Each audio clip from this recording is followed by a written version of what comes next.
Namo. Thanks so much for joining me for our daily practice check-in. Listen, listen, listen. This wonderful sound calls us back to our true home.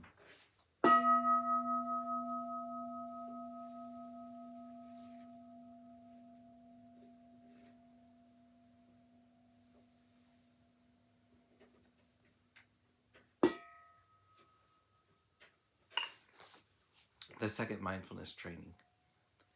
Aware of the suffering caused by exploitation, social injustice, stealing, and oppression, I vow to cultivate loving kindness and learn ways to work for the well-being of people, animals, plants, and minerals.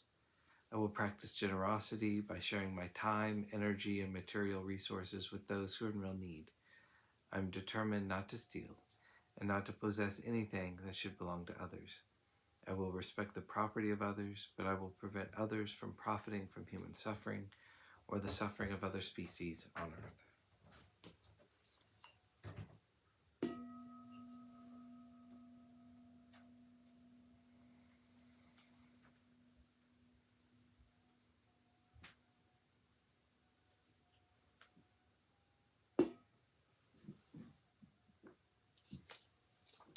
For our Dharma lessons, we're reading More Than Mindfulness, Widening the Field of Awareness by the Monastics of Abhayagiri Monastery. Today we're beginning a talk by Ajahn Sumedho called Mindfulness with Wisdom. Question.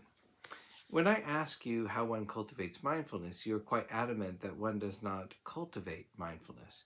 You say that one cultivates right understanding or wisdom. Can you elaborate on that? Ajahn Sumedho. You don't cultivate it because you are mindful.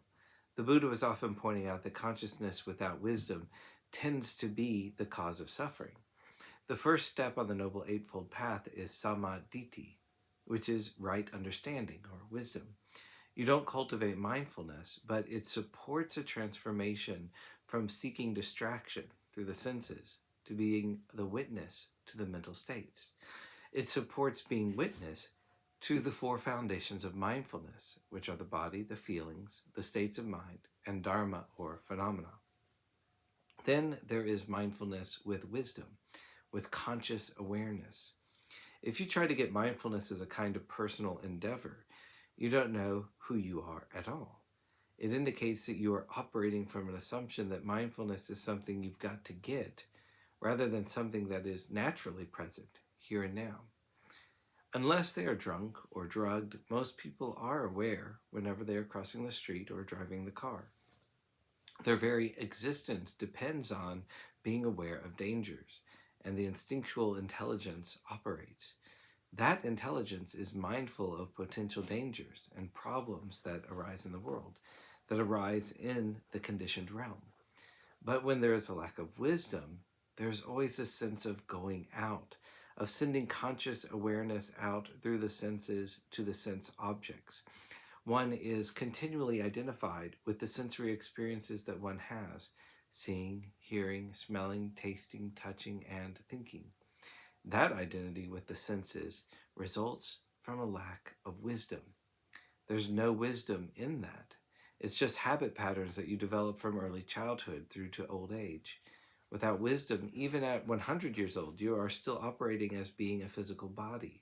You are operating as a personality according to the conditioning you have had through the three fetters: personality view, Sakya Ditti, attachment to cultural and social conditioning, Silabhata Paramasa, and doubt that is born of thinking, Vicikiccha. The suffering is always the result of a lack of wisdom. When there is wisdom and right understanding, then the rest follows from that. So, right mindfulness comes from wisdom. It's not that you cultivate it, it's the result of wisdom being the foundation, of wisdom being the very foundation of reality, here and now.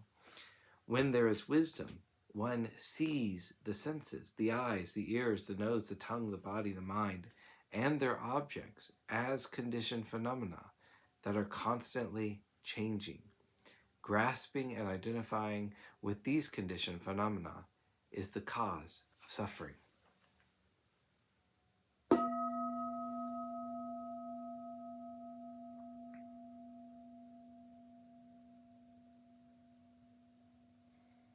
all beings be well. May all beings be happy. May all beings be peaceful. Namo Adida Phat.